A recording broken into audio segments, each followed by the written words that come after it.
So we just took a look at increasing the height or the width or decreasing the width and height of columns and rows.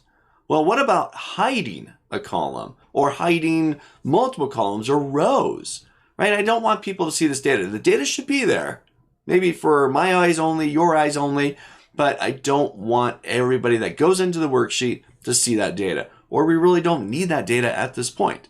Don't delete it because you want to keep that around, but I'll hide a column or multiple columns or rows. Take a look. So if I go into the worksheet, and let's say I don't care about January anymore. I want to keep the data around. Historically, we want that data, but I want to hide it. Or perhaps there's more sensitive type information that I don't need users to get access to. Well, I can hide it. And this is also useful when you go to print your content. Whatever's hidden doesn't print out. So here, I can do this a couple different ways. Here, I'm going to select column C. That's the column that I want to hide. I'm going to right click on the C, just that top C there. And one of the options in there is to hide. So I'll go ahead and select that. And I've now hidden January or column C. Now, if you look really closely and you get the more observant users into your Excel document, take a look at that. Okay, yeah, great. We got bills, we got February data, March.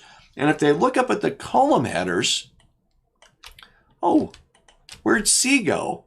C's no longer there. Well, we hid it. The data's still there. Column C is actually still there.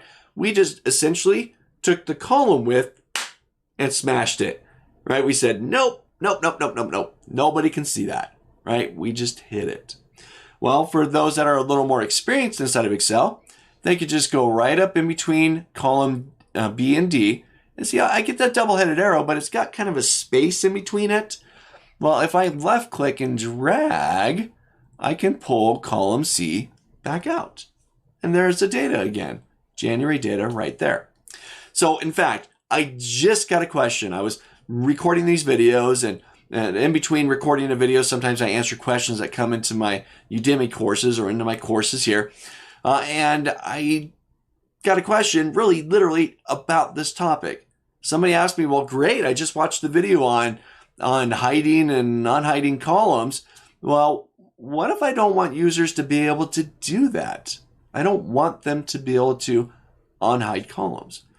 Well, luckily for you and for them, in this course, we also talk about adding protection, kind of security, locking down the worksheet. And that will disable users from unhiding columns that they shouldn't see. So I could hide a column. I'll just right click it, I'll hide it. That keeps them from looking at it, but they can still go and hide it. Well, later on in the course, we'll go into the review tab, and in there you have an option for protect sheet. We'll talk some more about that. There's all sorts of little bells and whistles in there. We'll talk about that much later in the course, but just give you a heads up and keep you going here. There's so much more you can do here. And if you really want to lock that down, you can protect the sheet as well. So I'm going to give you one more little tip here.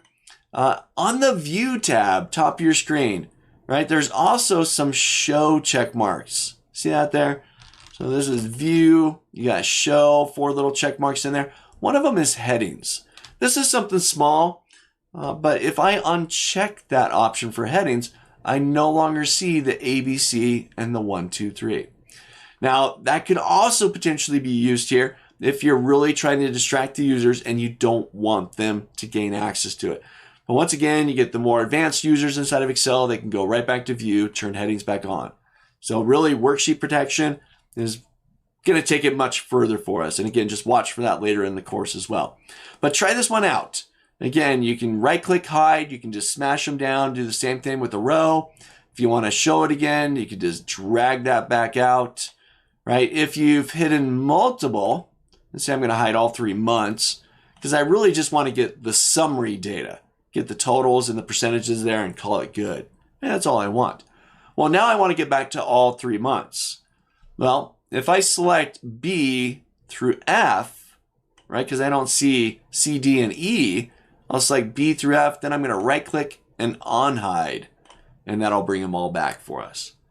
All right, right click hide, right click unhide, click and drag to increase or decrease the column width or row height, and you can hide content. So try this out, get a feel for it, try it both ways, drag it, undrag it, right click hide, right click unhide, try it out.